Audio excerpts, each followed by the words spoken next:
Nós estamos de volta com o seu programa Parlatório aqui pela TV Pai Eterno. Nós estamos conversando com a Cristina Serra, jornalista, escritora, que está falando aqui do trabalho que ela sempre fez na comunicação e agora nessa nova parte literária também. Cristina, obrigado mais uma vez pela sua presença. Vamos falar agora das suas coberturas, vamos fazer isso? Vamos lá. Eu queria até, inclusive, trabalhar algumas coisas que você fez enquanto correspondente. Você lembra do tsunami? Ah, sim. Eu fiz essa cobertura. Na verdade, eu dividi essa cobertura com um grande amigo, que é o Marcos Uchoa, é um grande jornalista. Ele foi para a região atingida pelo tsunami e eu, dos Estados Unidos, eu fazia um trabalho, eu tinha que receber todo o material que era produzido pelas agências internacionais em todas as áreas praticamente devastadas pelo tsunami. Eu passava o dia trabalhando com aquele material, selecionando para fazer a matéria, né, que dava uma visão geral do que tinha acontecido, com histórias muito dramáticas, e o show entrava, então, com alguma história de algum ponto onde ele conseguia estar, porque era muito difícil conseguir andar naquela situação, se deslocar, né, por lugares completamente devastados. Foi uma cobertura, para mim, assim... foi um grande aprendizado, um acontecimento muito dramático, mas um grande aprendizado e, sobretudo, por ter trabalhado com esse querido colega, né, o Marcos Uchoa, que é um grande profissional. Pois é, 220 mil pessoas mortas nesse episódio, né? Triste demais, não é? Você, como jornalista, como é que se sente diante de uma situação como essa? Bom, eu chegava em casa toda noite, porque nessa época, nos primeiros dias, né, a gente trabalhava quase que o dia inteiro. Você tinha que trabalhar, quase não, eu trabalhava o dia inteiro, porque você tinha que fazer matéria para todos os telejornais, né? E cada história que chegava era uma mais comovente que a outra, uma mais dramática do que a outra, e esse trabalho de edição, né, era bastante difícil, né? Porque assim, como é que todas as histórias eram muito dramáticas, como é que você separa, conta uma e deixa de contar a outra? Eu chegava à noite em casa exaurida, como se um caminhão tivesse passado sobre as minhas costas, né? Foi uma coisa que me marcou demais. Eu até hoje, inclusive, eu tenho um tempinho, eu contar uma história muito rapidamente. Sim. Tem uma história que foi a que mais me marcou. Numa determinada localidade lá, um bebê de meses de vida, sobreviveu boiando. Ele estava num colchão, sobre um colchão, que ficou boiando. E coisa de um dia depois, mais ou menos, esse bebê foi encontrado pela família. Era um bebê, uma menina. Eu nunca esqueci o nome dela, Tulasi, foi na Indonésia. Eu recortei essa notícia, eu reportei, mas eu vi também a notícia impressa, eu imprimi aquilo, guardei, recortei, eu guardo até hoje essa história na minha carteira. Essa história está comigo até hoje, de tão forte que é isso, no meio de uma tragédia. Eu estou toda arrepiada aqui, lembrando dessa história. Que você me fez lembrar agora. No meio daquela tragédia, com 220 mil pessoas mortas, a bebezinha, a Tulasi, se salvar sobre um colchão que ficou flutuando e a família conseguiu encontrá-la. Tem a foto da mãe com ela nos braços. Foi uma coisa realmente... No meio de uma tragédia, você consegue ver uma história dessa. É uma coisa muito marcante mesmo. Vamos voltar no tempo agora? Vamos para o dia 5 de novembro de 2015. Eita, porque esse foi um dos maiores desastres da história brasileira, que é o desastre de Mariana. Sim. Essa cobertura te marcou muito? Essa cobertura não só me marcou muito, como ela mudou a minha vida, porque foi a partir deste caso, o desastre da barragem de Fundão em Mariana, com 19 mortos e um rio inteiro morto, que é o Rio Doce, né, sufocado pela lama. Essa história eu reportei para o Fantástico, eu fiz uma série de matérias, eu estava na televisão ainda, mas eu disse assim, essa história é tão grave, isso é uma tragédia tão grande e com tantos aspectos sociais, humanos, né, humanitários e ambientais, que eu preciso escrever um livro. E foi nesse momento, quando eu decidi escrever esse livro, e quando o livro ficou pronto, eu disse, isso é o que eu quero fazer na minha vida daqui por diante. Eu quero escrever livros, eu quero me tornar escritora. E foi essa história de Mariana que me fez dar esse passo que mudou a minha vida tão profundamente. Eu me lembro de uma entrevista que você deu, em que uma pergunta foi feita para você exatamente falando o seguinte, que o livro está pronto, basta você decidir o momento de escrever. Né? E qual foi esse momento que você falou assim, é agora, eu tenho que escrever por conta desse fato? Porque eu fui passar o Natal de 2015 com as famílias afetadas por essa tragédia. Elas, claro, elas não estavam mais na área afetada, elas foram levadas, tinham sido levadas para casas alugadas pela mineradora em Mariana. Então, eu e a minha equipe de reportagem que estava comigo, nós fomos passar a noite de Natal com uma família e almoçamos, né, o almoço de Natal com uma outra família. Eu fiquei tão comovida com a luta daquelas famílias, com a resistência daquelas famílias e com a força delas apesar de tudo tão recente, todas as perdas que tinham acontecido tão recentes, elas estavam ali de pé celebrando o Natal. Eu achei isso tão bonito, tão comovente, novamente eu estou aqui arrepiada, que eu voltei para o Rio, gravamos a matéria com as famílias e tal, e eu vim pensando no avião, vindo de Belo Horizonte para o Rio, eu dizia, eu tenho que escrever esse livro, eu preciso contar essas histórias, eu preciso falar dessas pessoas, eu preciso escrever um livro para que a memória dessas pessoas seja respeitada, né? E celebrada, a força dessas pessoas que estão aqui vivas e de pé, olhando para o futuro. Né? Eu achei de uma força aquilo ali, né? E claro, outros aspectos também, que era um desastre que tinha causas, que tinha pessoas responsáveis pelos acontecimentos que levaram ao colapso. Eu falei, tenho que escrever um livro. E foi aí que eu decidi escrever o livro. Pois é, o Parlatório, ele tem essa grande vantagem, eu estou vendo o brilho nos seus olhos, sabe, essa emoção, e é disso que a gente precisa. Gente, você que está acompanhando o Parlatório, nós estamos falando com uma jornalista que já trabalhou nos principais jornais, Folha de São Paulo, Jornal do Brasil, Metrópole, vários outros. Globo, ficou 26 anos na Rede Globo, cobertura internacional e está aqui agora, gentilmente, passando para a gente essa emoção do trabalho, né? E você falou nesse livro, eu queria entrar nesse outro livro que você está lançando, que é exatamente Nós, Sobreviventes do Ódio, Crônicas de um País Devastado. Fala desse livro, porque a capa, ela já chama a atenção porque as letras estão meio que partidas, né? Do que trata esse livro? Se for possível, não Pode sei mostrar. se dá para... Dá? E com o livro, exatamente porque você fez referência que Isso. as letras, elas estão estilhaçadas, como Quebradas. se elas fossem... exatamente para fazer referência os atentados de 8 de janeiro, né? Os ataques extremistas e terroristas de 8 de janeiro, né? em que os prédios dos 3 poderes, né, foram quase que destruídos, devastados, enfim, depredados, né? Esse livro nasceu, Jordevá, do seguinte: eu trabalhei na Folha de São Paulo por 3 anos como colunista. E justamente 3 anos durante o governo Bolsonaro, né, e pegando o pior momento da pandemia. Então, por isso que ele se chama Nós Sobreviventes do Ódio, porque nós sobrevivemos ao vírus da Covid, nós que estamos aqui vivos, 700 mil brasileiros morreram, e sobrevivemos também ao vírus do ódio, o ódio que era propagado quase que diariamente pelo ex-presidente, né? E que levou inclusive, aos ataques de 8 de janeiro. Então, chama-se Nós Sobreviventes do Ódio, Crônicas de um País Devastado, porque nessas colunas que eu selecionei e reúno aqui no livro, eu considero que eu tenho uma espécie de documento do que aconteceu, uma memória, né, um registro e um documento do que foram esses anos do governo Bolsonaro, coincidindo, sobretudo, com esse momento devastador da pandemia aqui no Brasil, né? Então, foi um momento muito duro, muito difícil para a democracia, e eu achei que eu tinha a obrigação de publicar essas colunas num livro para que fique como um registro, uma memória do que nós vivemos, para que isso nunca mais aconteça. E você que está acompanhando o Parlatório, também não deixe de comprar esse livro, leia esse livro que é muito importante, eu tenho certeza.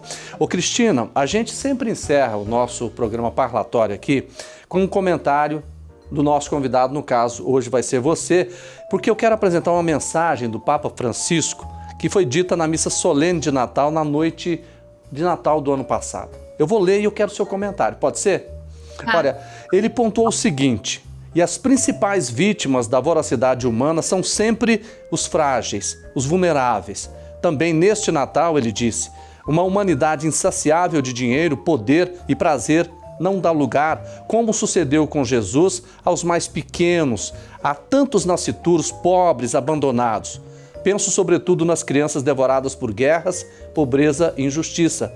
Mas é precisamente lá que vem Jesus, menino na manjedoura do descarte e da rejeição. Comenta pra gente. O Papa Francisco, na verdade, ele é uma espécie de guia, né, hoje em dia. Eu estou aqui arrepiada de novo aí com essa leitura.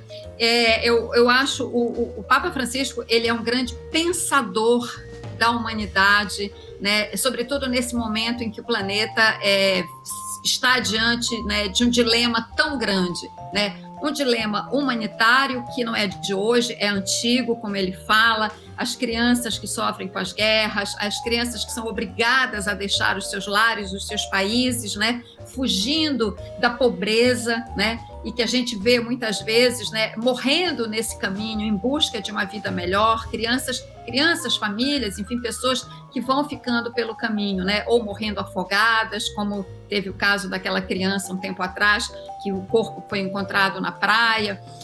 Então, o Papa fala desse aspecto que é uma obrigação, acho que de todo ser humano, né, ter a preocupação com o outro, com o seu próximo, ajudar, dar a mão. E ele fala também muito, né, da questão ambiental hoje, né, isso é uma preocupação que ele tem manifestado, e que é um direito humano. Um meio ambiente sadio é um direito humano. Então, hoje, quando a gente fala de meio ambiente, como o Papa tem falado muitas vezes, a gente está falando, né, de um direito humano para que nós possamos, como espécie, inclusive, sobreviver. Mas para que isso aconteça, nós temos que ter, e a gente tem que resgatar essa coisa tão importante, tão bonita, Sim. que nos ajuda a viver, que é a solidariedade. Sem solidariedade, sem um projeto solidário de vida, nós não chegamos a lugar nenhum. Eu acho que é disso que o Papa Francisco fala, é assim que eu entendo essa mensagem dele, que coincide Sim. muito com o que eu penso para mim mesma para viver, né? A gente precisa ser solidário uns com os outros. Solidariedade. Olha, na vida e no jornalismo a gente aprende todos os dias. Aprendi muito com você aqui nessa entrevista, conversando com a Cristina Serra, jornalista de muita experiência, escritora, acima de tudo, um ser humano. Muito obrigado. Jordevar, um grande prazer, foi uma alegria enorme conversar com você e poder falar um pouco do meu trabalho e sempre aqui à disposição do Parlatório e da TV Pai Eterno. Muito obrigada pelo convite. Tá, grande abraço para você, muito obrigado. E para você também que está nos acompanhando sempre aqui no Parlatório na TV Pai Eterno. Quero te convidar, porque no próximo domingo o Parlatório chega num horário novo, 9h30 da noite, tá bom? A gente se encontra lá. Um grande abraço para você e obrigado pela companhia.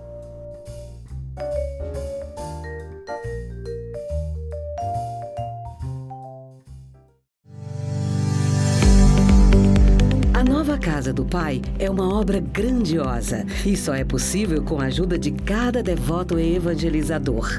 Acesse o nosso portal paieterno.com e fique por dentro de todo o nosso trabalho. Lá você pode fazer o seu cadastro e ajudar a nossa obra de amor. Você também pode fazer uma doação na quantia em que seu coração inspirar, de forma rápida e segura, por meio de Pix, cartão de crédito, boleto bancário ou transferência. Faça parte dessa família e colabore com essa obra de evangelização.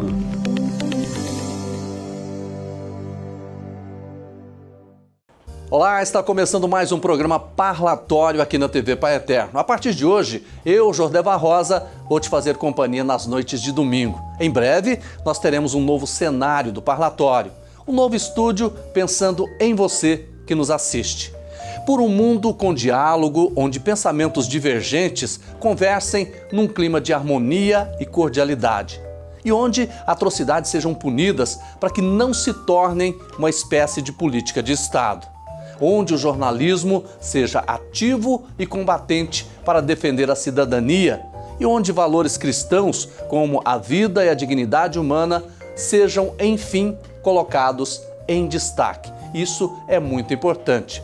Para conversar sobre um jornalismo mais humano e sensível às dificuldades enfrentadas pelo povo brasileiro, uma imprensa que narra os fatos e cobra os governantes, eu recebo agora a jornalista e escritora Cristina Serra.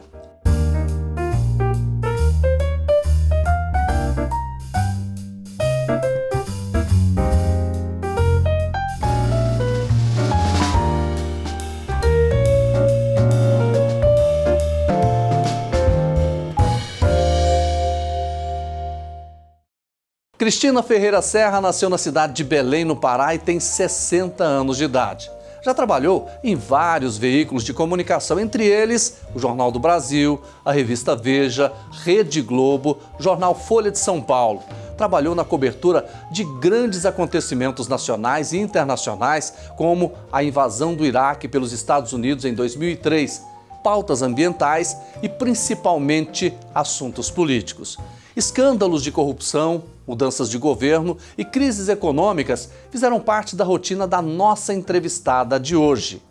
A Cristina Serra, que alegria receber você aqui no nosso programa Parlatório. A gente sabe que vida de jornalista e escritora não deve ser nada tranquila assim, mas você, com muita vontade, com muita gentileza e simpatia, está nos atendendo. Cristina Serra, que bom receber você aqui no Parlatório. Tá tudo bem com você? Tudo ótimo, Jorneval. É um prazer muito grande estar aqui com você e com seus telespectadores e seguidores.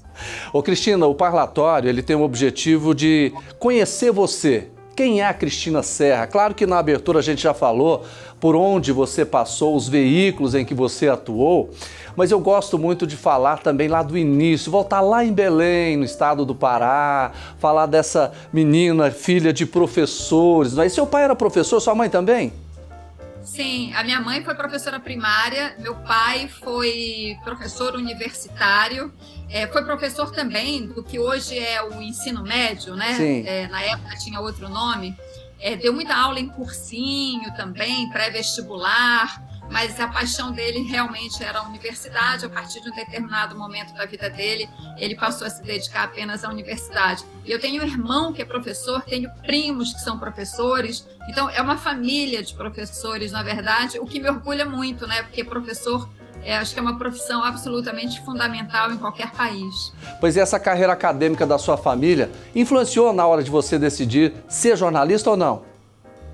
Eu acho que sim, e eu vou te dizer, eu acho que teve até uma influência anterior aos meus pais, que eu tive uma vida, uma infância, uma juventude cercada de livros. A casa do meu avô paterno tinha livro em tudo que era lugar, né? Nos quartos, na sala, nos banheiros, não tinha mais onde botar tanto livro, porque meu avô era um leitor voraz e tinha interesse em tudo. Você encontrava livros sobre todo e qualquer assunto. Embora a área dele fosse de ciências exatas, ele era um militar com formação na área de ciências exatas, mas também depois estudou direito e tinha muito interesse em ciências humanas, literatura. Então, eu acho que vem muito daí, de muita leitura desde criança. Na casa dos meus pais também era assim. Meu pai também tinha muitos livros, né? Então, eu acho que isso acabou, sim, me influenciando. Eu te digo que eu era uma criança, assim, talvez um pouco diferente, porque eu deixava de brincar na rua, né? Onde ficavam ali as crianças da vizinhança brincando, para ficar em casa lendo. Até hoje, eu acho que a coisa que eu mais gosto na vida talvez seja ler. Eu e um livro, eu tô muito bem. Mas quando você era criança, você pensava em ser jornalista ou decidiu isso depois? Ah, não, isso foi uma decisão já na minha juventude. Eu pensei em várias profissões, eu gosto muito de história, então história foi uma profissão que eu pensei em seguir. Eu gosto muito de arqueologia, não tinha esse curso em Belém, então eu desisti da arqueologia, mas eu gosto muito também de escrever, então jornalismo sempre foi uma opção. Cristina, é claro que você comunicou à família, né? E eu fiquei sabendo que a reação de sua mãe foi surpreendente quando chegou para ela e falou assim: vou fazer jornalismo. O que sua mãe falou para você? Porque a minha mãe gosta muito de arquitetura e ela achava que eu ia, talvez, escolher essa profissão. De fato, é uma profissão muito bonita. Mas aí, na hora mesmo da escolha, eu falei, não, minha área é jornalismo mesmo. E eu cheguei em casa, falei, foi uma surpresa. E ela disse assim, tá bom. Ela ficou ali ligeiramente contrariada. Ela disse, tá bom, desde que você seja que nem a Sandra Passarinho. Na época, a Sandra Passarinho era correspondente da Globo em Londres, né? Eu já admirava, depois vinha conhecer pessoalmente a Sandra, que é uma jornalista que eu admiro muito.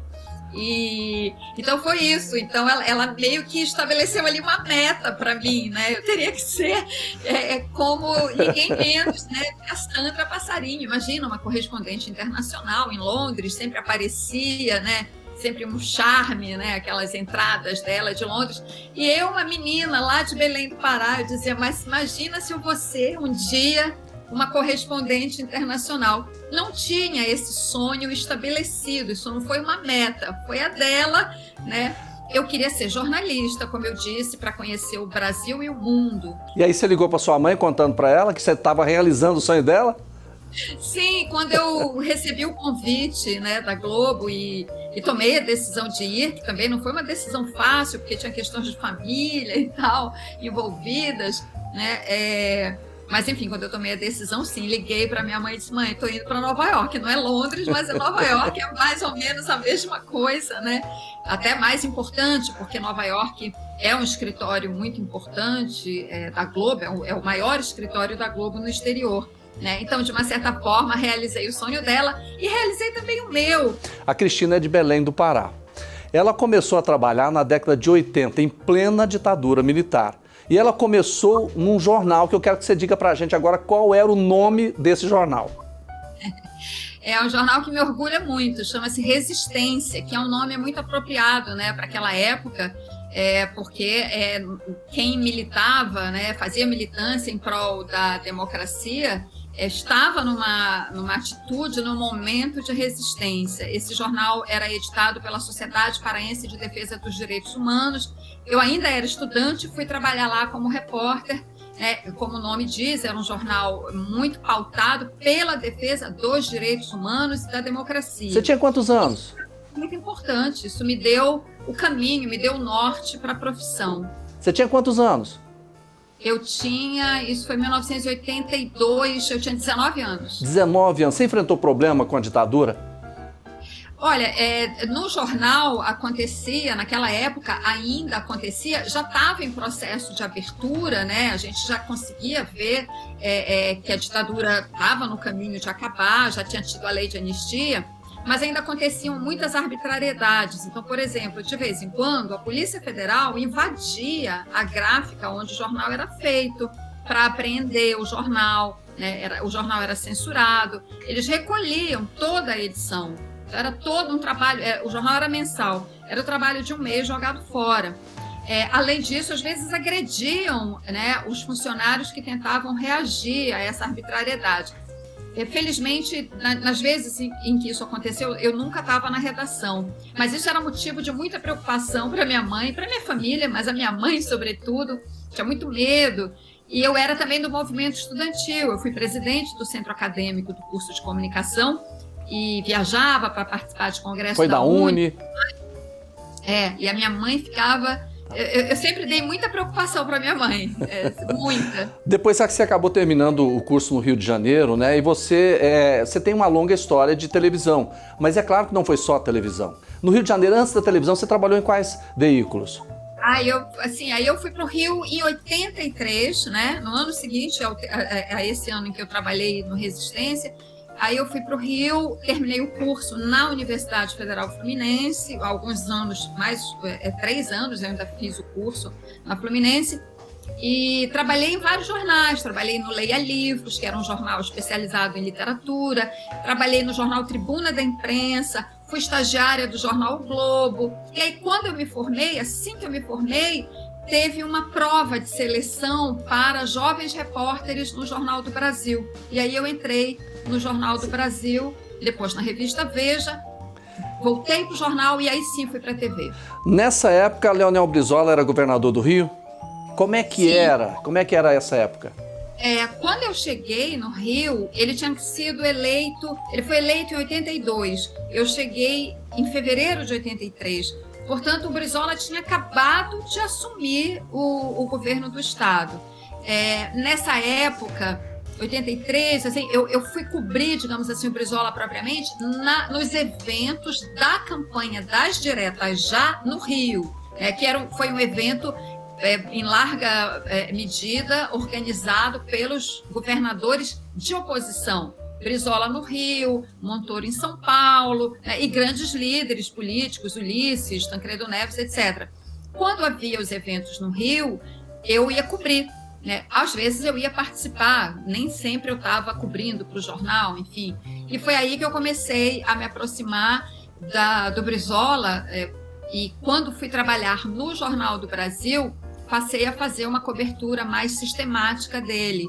E aí, quando ele foi candidato a presidente, em 1989, eu fui destacada para cobrir a campanha do Brizola. Você falou em 89, eu queria agora falar de bastidores. 89, nós tivemos a primeira eleição, né, e acabou indo para o segundo turno entre Lula e Collor. E teve aquele fatídico debate, não é? O que aconteceu naquele debate em relação à edição dele na televisão? Eu na época estava no Jornal do Brasil, mas todo mundo assistiu a edição que a Globo fez do debate, né? Isso é motivo de muita controvérsia ainda hoje, né? Porque o debate é um evento de cerca de 2 horas, mais ou menos, eu acho que dura, ainda hoje, eu acho que na época tinha essa duração também. Você faz uma edição, você faz uma interferência, né, nesse material. Você pode escolher os melhores momentos de os momentos em que o outro candidato foi pior, enfim, né? E isso é sabido, inclusive, porque a Globo, depois de alguns anos, né, ela publicou no seu próprio site, no Memória Globo, ela publicou os depoimentos de todos os jornalistas que participaram da edição desse debate. Esse debate teve uma edição no Jornal Hoje, que é aquele jornal da hora do almoço, e teve uma edição diferente no Jornal Nacional, né? E que é meio que um consenso geral que a edição que foi ao ar no Jornal Nacional favoreceu o Collor e não o Lula. Cristina. Enfim, esse é um assunto que eu acho que, assim, até hoje, até nos cursos de jornalismo, ainda é bastante debatido, né?